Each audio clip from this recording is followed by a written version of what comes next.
हैं हनुमान जी महाराज के विशिष्ट गुणों की। हनुमान जी महाराज का छठा गुण है आचार्य उपासना। हनुमान जी महाराज के गुरु हैं भगवान सूर्य नारायण, तो उन्होंने अपने गुरु सूर्य की, अपने भौगोलिक गुरु ऋषि मतंग की खूब सेवा की। गुरुपुत्र सुग्रीव का भी उन्होंने बड़ा सम्मान किया। उनके अनुचर बनकर, सचिव बनकर करके वो रहे और सूर्यवंशी राम भगवान को ही अपना सर्वस्व मान दिया। ये उनकी आचार्य उपासना का गुण उनमें। सातवां गुण उनमें आता है शौच। किसी से उनका राग द्वेष नहीं है।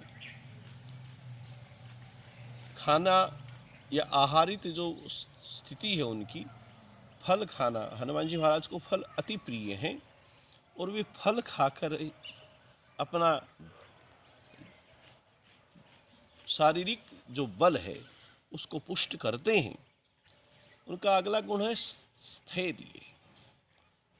बड़ा भीषण संकट काल हो उसमें भी वो स्थिर रहे।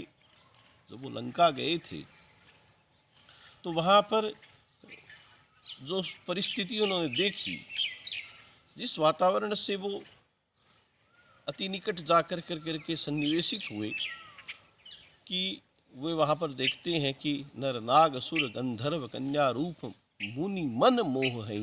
ऐसी ऐसी सुंदर स्त्रियां जो मुनियों के मोह, मन को भी मोह ले, और काम वासना से युक्त पूरी लंका नगरी को देख करके वो धर्मच्युत नहीं हुए। और उन्होंने वहाँ पर हर घर घर में खोज की माँ सीता की, मंदिर मंदिर प्रति करि शोधा, लेकिन फिर भी वो अडिग रहे, स्थैर्य रहे। उनका अगला गुण है आत्म विनिग्रह। मुनियों तक के मन को मोहने वाली सुंदर स्त्रियों को देखकर भी मन में कोई चंचलता नहीं। वानर स्वभाव से चंचल होता है, लेकिन उन्होंने अपने इंद्रियों का निग्रह कर रखा है और वे आत्म विनिग्रह के सबसे बड़े उदाहरण हैं। वैराग्य। जीवन भर वो अविवाहित रहे, ब्रह्मचर्य व्रत का उन्होंने पालन किया, किसी भी तरह का भोग संग्रह उन्होंने नहीं किया। ये उनके वैराग्य का प्रतीक है।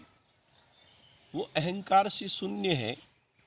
लंका के चतुर्थांश राक्षसों को उन्होंने मारा है, लंका जलाई है, 2 बार समुद्र को लांघा है, आते समय और जाते समय। संजीवन लाते समय, अन्य समय में ही अल्प समय में ऐसा कोई भी उन्होंने रूपकता नहीं बनाई वहाँ पर कि वो कहीं पर भगवान का राम के कार्य के लिए जा रहे हों और उस कार्य को वो सिद्ध न कर पाए हों। संजीवन लाते समय बहुत अल्प समय में वो वहाँ पर पहुँचे हैं और राम कथा भी सुनी है, भरत जी से भी मिले हैं, वापिस आए भी हैं और भानु उदय के पूर्व में वो पहुँचे हैं। काल नेमी का उन्होंने उसी समय में वध किया। बूटी कौन सी है, पहाड़ उठा लिया। तो आदि आदि अनेक जो ये क्षेपक बने हैं कि भगवान श्री राम और लक्ष्मण को नागपाश से बांध दिया गया तो वो गरुड़ लोक तक चले जाते हैं, गरुड़ जी को वहाँ से लाते हैं।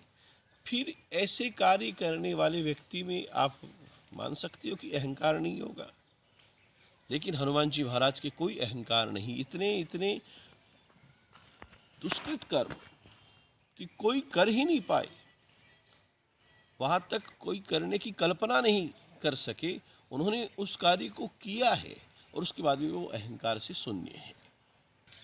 उनका 12वां गुण है दोष अनुसंधान।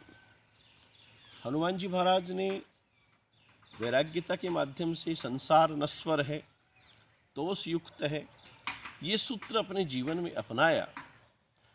वो चिरंजीवी है, हनुमानश्च विभीषण है, अष्ट चिरंजीवियों में उनका स्थान है। लेकिन उसके बावजूद भी वो रामाश्रय में रहना स्वीकार करते हैं, राम कथा के भी अनुरागी हैं। जहाँ जहाँ भी भगवान श्री राम की कथा कीर्तन सत्संग होता है वो हाथ जोड़ कर करके उस कथा कीर्तन का लाभ लेते हैं। तो इस तरीके से इस संसार का जो दोष है उसको उन्होंने अनुसंधानित कर रखा है। उनका अगला गुण होता है अनभिस्वंग। संसार में स्त्री है, पुत्र है, धन है, धाम है, बल है, ये सब दिखावे की वस्तुएं हैं। इनके प्रति आसक्ति है वो मोह का कारण बनती है और हनुमान जी महाराज इन सबसे कोशों कोशों दूर है और यही उनका एक अनभिस्वंग के रूप में गुण है वो सामने आता है। उनका 14वां जो गुण है वो है समचितत्व। हनुमान जी महाराज जब लंका और किष्किंधा एक राज्य हो गया कि विभीषण जी को लंका का राज्य दिया गया है, सुग्रीव को किष्किंधा का राज्य दिया गया है, समवर्ती प्रदेश राष्ट्र हैं, उसके बावजूद भी क्योंकि दोनों को भगवान राम ने जीता लेकिन अब राम ने स्वीकार नहीं की सत्ता और विभीषण को लंका दे दी, किष्किंधा है वो सुग्रीव को दे दी। तो इन सब बातों को देखते हुए कि प्रभु श्री राम के भक्त हैं, जिस देव ये यथा माम प्रपद्यन्ते, आप जिस देवता को भजते हैं उसके अनुरूप ही आप में उनके गुण आने चाहिए। हनुमान जी महाराज उस चाहे लक्ष्मण जी को शक्ति लगने का समय हो, नागपाश से बंधन मुक्ति का समय हो, वो घबराए नहीं, अवसाद में नहीं आए।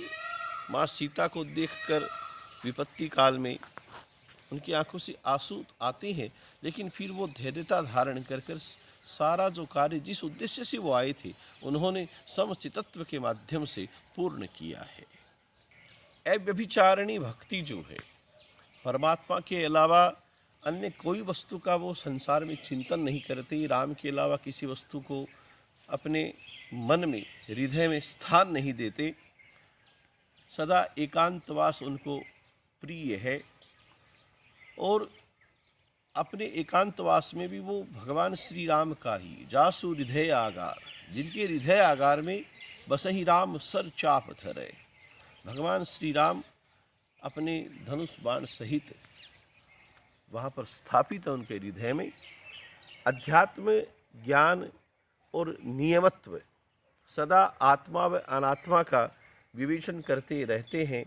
सत्संग के माध्यम से, कथा श्रवण के माध्यम से, कथा अनुरागी होने के कारण से उनको आत्मा और अनात्मा का जो सूत्र है वो एक परम ज्ञानी है, श्रेष्ठ आचार्य है, लेकिन उसके बावजूद भी जीवन में आपको ज्ञान आ जाना एक अलग विषय है और उस ज्ञान को संधारित करके उस पथ पर चलना अलग विषय है। हनुमान जी महाराज उसी पथ का अनुसरण करते हैं। तत्व ज्ञान का उन्हें दर्शन होता है, प्रकृति के अंतराल में छिपे ब्रह्म का उन्होंने दर्शन किया है। ज्ञान दृष्टि से विलोकित करते हुए तत्व दर्शन की विवेचना को समझते हुए अनासक्ति, किसी भी प्रकार की वस्तु में कोई आसक्ति नहीं रखते हैं। तो ये अनेक गुण हनुमान जी महाराज अपने जीवन में यहाँ पर प्रदर्शित कर रहे हैं।